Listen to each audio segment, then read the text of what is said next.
नमस्कार। आज हम बात कर रहे हैं दिल्ली के दिल में बसे लाल किले की। हम सबने सुना है इसके बारे में, देखा भी होगा शायद। जी हाँ, बिल्कुल। लेकिन आज हमारे पास जो स्रोत है, Red Fort, India's legacy and soul, वो इसकी कहानी के कुछ आप कह सकते हैं अहम पहलू खोलता है। ये सिर्फ एक पुरानी इमारत नहीं है, इसका मतलब कहीं ज्यादा गहरा है। बिल्कुल सही कहा। तो आज की हमारी ये जो बातचीत है, इसका मकसद सिर्फ इतिहास दोहराना नहीं है, बल्कि हम इस स्रोत के जरिए ये समझने की कोशिश करेंगे कि इसका वो गहरा सांस्कृतिक और प्रतीकात्मक महत्व क्या है जो इसे भारत की विरासत और, जैसा स्रोत कहता है, आत्मा का हिस्सा बनाता है। चलिए जरा इसकी परतें खोलते हैं। जरूर। शुरुआत करते हैं इसकी नींव से। 1638 की बात है। मुगल बादशाह शाहजहां और वो लाल बलवा पत्थर की दीवारें, क्या शान रही होगी। यकीनन। पर ये दीवारें सिर्फ शहर को घेरने के लिए तो नहीं बनी होंगी। नहीं, बिल्कुल नहीं। स्रोत भी यही कहता है। ये दीवारें सिर्फ आप कहें सुरक्षा का घेरा नहीं थी, ये मुगल साम्राज्य की शक्ति, उनकी जो संस्कृति थी और उनका दबदबा था, उसका ऐलान थी। अच्छा, एक तरह का स्टेटमेंट था मतलब। हाँ बिल्कुल। सोचिए, उस दौर में इतनी बड़ी भव्य संरचना खड़ी करना, ये दुनिया के लिए एक राजनीतिक बयान था कि यहाँ एक महान शक्ति का वास है। और भव्यता की बात चली है तो जरा अंदर चलते हैं। स्रोत इसकी शान शौकत के बारे में क्या कुछ बताता है? ओह, स्रोत तो हमें अंदरूनी हिस्सों की एक शानदार झलक देता है, जैसे दीवाने आम, जहाँ बादशाह आम लोगों से मिलते थे। हाँ, सुना है। और दीवाने खास, जहाँ बस खास मेहमान और दरबारी ही जा सकते थे।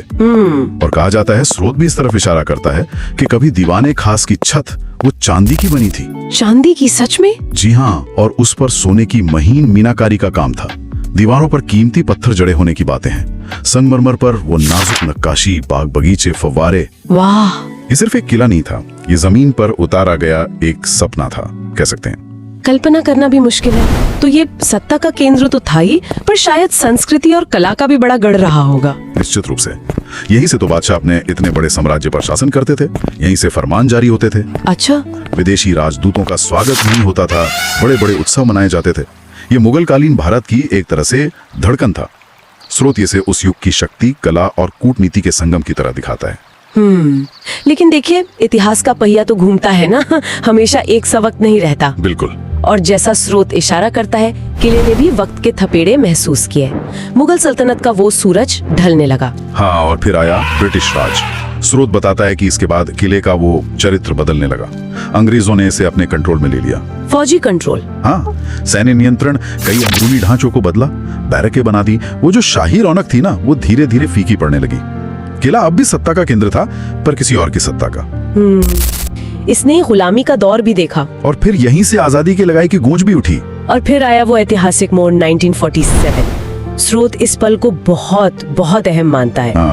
जब पंडित जवाहरलाल नेहरू ने इसी लाल किले की प्राचीर से आजाद भारत का तिरंगा फहराया। ये तो एक घटना नहीं थी, ये तो इतिहास का एक नया अध्याय था। बिल्कुल। वो सिर्फ झंडा फहराना नहीं था, वो सदियों के गुलामी के बाद एक नए राष्ट्र के जन्म का ऐलान था, पूरी दुनिया के लिए। सही।